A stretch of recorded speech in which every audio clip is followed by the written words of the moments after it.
All right, we're joined now by Mike Hargrove, a member of the Cleveland Indians Hall of Fame, who skippered the club to its last two World Series appearances and ranks second on the Indians' all-time managerial wins list, just 7 victories behind Hall of Famer Lou Boudreau.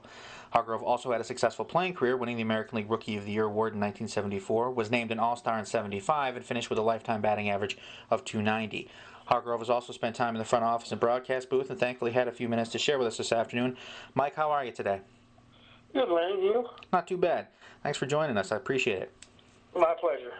All right, I touched on the massive success you had as Indians manager, but stints in Baltimore and Seattle weren't as prosperous, which leads me to a question I'm always intrigued to ask. Years ago, I spoke with Sparky Anderson. When I asked him about managing, he said, why is it that when they don't have the horses, they always finish last? But you see folks like Lou Piniella, Davey Johnson, Buck Showalter, they win everywhere they go, so I'm not so sure it always is about the horses. How important is a manager to a baseball team? Well, I think that a manager, there's been talk all the time. I think a good manager, probably makes a difference in 10 to 15 ball games out of the 162 game schedule. In the win column, bad manager will cost you 10 to 15 in the loss column. So I think saying somebody has to drive the bus is a little too shallow. Yeah. But it's the manager's job is really to get 25 players to give their best every night and look for that consistency. Get them in the right spots and in the right frame of mind and allow their talent to prevail. And so, the stint that I had in Baltimore, and we had a lot of young players, and we just never could get it to work. In Seattle, we went from losing over 100 games the year before I got there in 2004, and then in 2005, 6, and 7, we got progressively better every year. So when I left, I think we were 12 games over in July is when I resigned in Seattle. So I think a good manager sets the tone, keeps the team focused, and is essential for a team's success. Now, speaking of someone who won regardless of location, I mentioned your Rookie of the Year season, which came under Billy Martin for the Texas Rangers. What were your perceptions of Billy Ball as someone who played for and against Martin, and what, if anything, did you take from that experience which you applied to your managerial style? Well, there were probably two, not to get away from the question, but I'll answer it this way. There were two. I played for 12 managers or 11 managers in the 12 years I was in the big leagues, and I took two managers that I really learned from and really used a lot of what they did in their careers in mine. And one was Dave Garcia, and his was really from the human side of it, the family side of it, and keeping everybody. Dave used to say his biggest job was to get 100% of whatever percentage you had to give that night. If a player came to the ballpark and all he had was 80% in him, then his job or a manager's job was to get 100% of that 80. From Billy Martin, I learned, the tactical side of the game. I don't think there was anybody as good as Billy in the history of the game as far as the tactical side of the game. Billy, knew when to hit and run, knew when to do things, steal bases, squeeze, certain things like that. That really was amazing at times that he could get in the head of the other manager the way he could, as far as figure out what it was that they were going to do, and to counteract that before they had a chance to even get on even ground. Billy used to tell me, the one thing I remember Billy saying is that the first 5 innings were the players. He let the first 5 innings the players dictate the pace of the game and how the game was going, and the last 4 were his. And then he started maneuvering and manipulating pitchers, putting on bunts and squeezes and hitting runs, and whether to play for 1 run or play for the big inning. So those two guys, Dave Garcia and Billy Martin, were the two big influences in my managerial life, and I tried to emulate both of them, really coming from 2 different directions to get the same thing out of the team. Now, there are 13 enshrined in the Cleveland Indians Hall of Fame, 6 of which were part of the '95 pennant winner. 5 players: Sandy Alomar Jr., Carlos Baerga, Omar Vizquel, Kenny Lofton, and Charles Nagy, and you as the manager. The Tribe did a lot of winning from the mid to late '90s, but that '95 club was on another level. When you think back on that team, what is the one thing that always comes to mind? Tenacity. That's the one thing. They showed up every night and played to win. And it wasn't just, we only played 144 games that year because it was of the 94 strike bled over into the 95 season. Mm-hmm. But we won 100 games out of 144, and those guys came to play to win every night. And if they didn't, they really took it to heart. I mean, it was a real special club. I think that if memory serves me correct, we only had, the longest losing streak we had all year was like 3 games. Mm-hmm. We had a tremendous offensive ball club. Statistically, when people start talking about the 27 Yankees and those teams like that, it always amazes me that the 95 Indians aren't included in that group, because statistically we were a better ball club offensively than the 27 Yankees were. So, it was just a special ball club, and they played to win. I mean, they just absolutely didn't just show up or made it in. They showed up and played to win, and were bitterly disappointed when they did. So it was a real special ball club in that regard. Mm-hmm.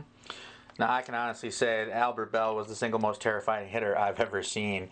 And I got a chance to interview him actually last season, and it was a complete opposite, really, of what his reputation is and the way he conducted himself when we were speaking and whatnot. I'm just wondering, as someone who managed him for a few years in Cleveland there, what was it like to be around Albert Belle every day with that intensity throughout a season? Well, really, I managed him when he was first drafted out of LSU. He came to me, and I was managing in A-ball in Kinston.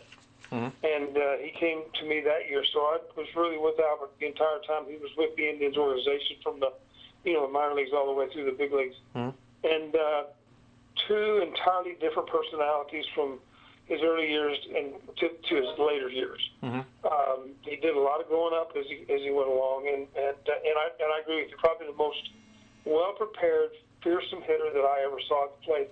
Everybody's always asking, who would you like to have at the plate when the game's on the line, the 7th game of the World Series? And my answer always is Albert Belle, because you knew that Albert, if he made it out, it wasn't because he wasn't prepared for it, or he got fooled on a pitch, or he just froze up and choked. Mm-hmm. Albert gave you a tremendous at-bat, every at-bat, and was absolutely prepared to a T to face whatever pitcher it was that night or that at-bat. Now, it all began with Cal Ripken, bigger shortstops with impact bats, so eventually we saw Derek Jeter, Miguel Tejada, A-Rod. But it seems that as a result, the role of the diminutive defensive shortstop has lost its luster when it comes to Cooperstown, because their offensive numbers don't hold up compared to those offensive shortstops. Having said that, you managed Omar Vizquel for years in Cleveland, so I have to ask, for someone whose career was very similar to Ozzie Smith's, in my opinion, do you feel that Omar belongs in the Hall of Fame? Oh, without a doubt, yeah, I really do. I'll be very disappointed if Omar isn't voted in on the first ballot. I think he's that type of player, and was that type of player. He played, it seemed like forever. I want to say he played 20-plus years in the big leagues. Yeah. And was a star, darn nearly every one of those years, wherever he was. Mm-hmm. I think of Ozzie Smith. I think that's a really good comparison. And, I played with Ozzie. And Ozzie was a tremendous player. I think Omar was a better player than Ozzie. I think that you look at Luis Aparicio, guys like that the guy from the Yankee Scooter. Oh, Phil Rizzuto. And Phil Rizzuto. Rizzuto. If those guys get into the Hall of Fame, then Omar certainly deserves to be in the Hall of Fame, because I think he was a better player. Shortstop is a very difficult position to play, and Omar was absolutely fantastic in the way he played the game defensively. And then offensively, as Omar got older and got stronger and got more disciplined at the plate, he became a much better hitter and fit into a lot of guys, a lot of people's lineup, and made the players around him better. So, yeah, I think Omar, without a doubt, will get in the Hall of Fame. It'll be a travesty if he doesn't. All right, you topped the 300 mark 6 times in the majors, went through the grind of a 162-game schedule as a player and later as a manager. So when you see someone like Robinson Cano batting 71 points below his career average, do you see merely a slow start or signs of the Mariners' second baseman is on the decline at age 32? Oh, I think it's a slow start. I mean, that's here we are in June. They're going to play through September into October. There's a lot of baseball yet to be played. And the old saying, cream always rises to the top. I'll be terribly surprised if Robinson is not somewhere within 10 to 15 points of his average and 5 to 10 RBIs within his average. Mm-hmm. He still has time to turn it around. Everybody will have a down year. I mean, we're all human. Right. It happens.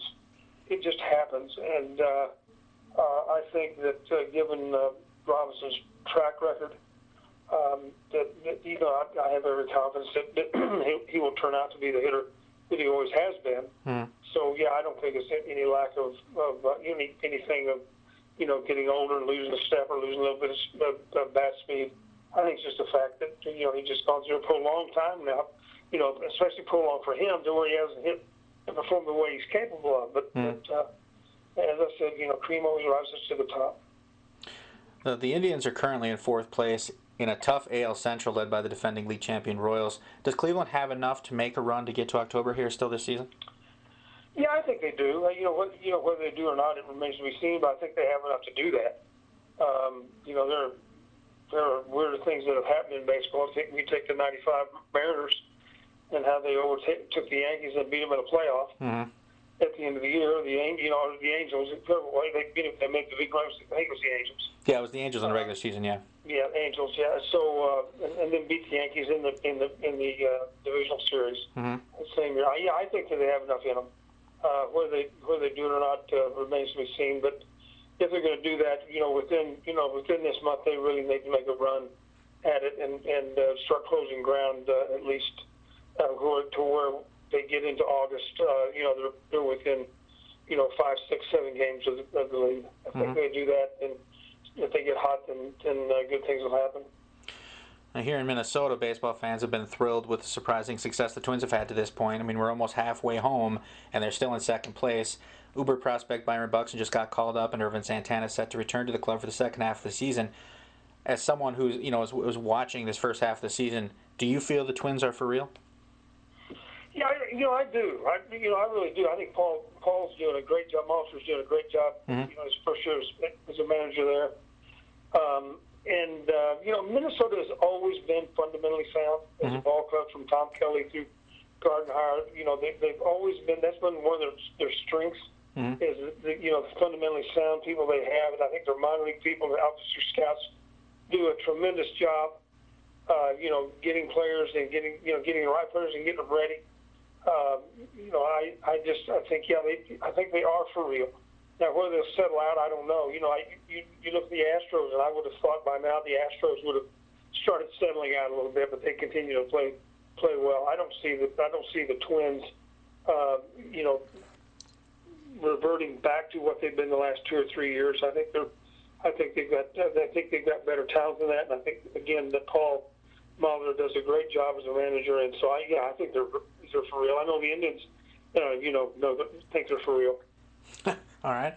Now, you were known as the human rain delay, of course, and though the stories are great and it's all fun to talk about now, your routine did help you to perform at the plate. With all the adjustments Major League Baseball is looking to make to quicken the pace of games, we talk of a pitch clock maybe down the road and whatnot, where do you fall on that with the duration of games? Do you feel it does have an impact on attendance and ratings? Because ultimately, I mean, we're really talking about minutes rather than shaving an hour and a half of a game. So do you really think it's as important as Major League Baseball is, kind of projecting it to be? Well, I think it's all a perception. To tell you the truth, like you said, we're talking about shaving 20 minutes off a game instead of an hour. I think that any time that you do anything to artificially affect a ball game, whether it's basketball, baseball, football, whatever it is, if you take people out of their routines, I think that you're messing around with a fundamental aspect of the game it makes it what the game is. Now, people that inordinately take a long time, say a relief pitcher when he's called in from the bullpen throws 5 more pitches and then walks into the bullpen, things like that. I see that making a difference and drives me up a wall. But the hitter taking time between pitches. If you really look at how much time they take between pitches, everybody thinks that I took so much time between pitches, and I think it was a Baltimore broadcasting crew told me one night that they timed me and Eddie Murray between pitches. Now, Eddie was not known as being a slow between pitch kind of guy, but there was only 2 or 3 seconds per pitch to where I was slower than Eddie. So I think, again, it comes down to perception. And I think sometimes too much attention can be given to things like that and taken away from other things that can be done to speed up the ball game. I think it's amazing to me that we're the only sport in existence that has a captive audience for an unspecified time, and we try to get them out of the house as quick as we can. It amazes me. But I understand. I think it's all, for me, my opinion, I think it's all driven by television, and it's just again, perception is everything. All right, now finally, you guided a pair of clubs to the Fall Classic, as we talked about, made 5 playoff appearances. You know playoff and championship teams when you see them. So if you had to pick a matchup right now, we're almost halfway through the season, which 2 teams would you put in the World Series, and ultimately, who would you have winning it all? Gosh, great question. I would probably have to take Washington out of the National League. And in the American League, right now,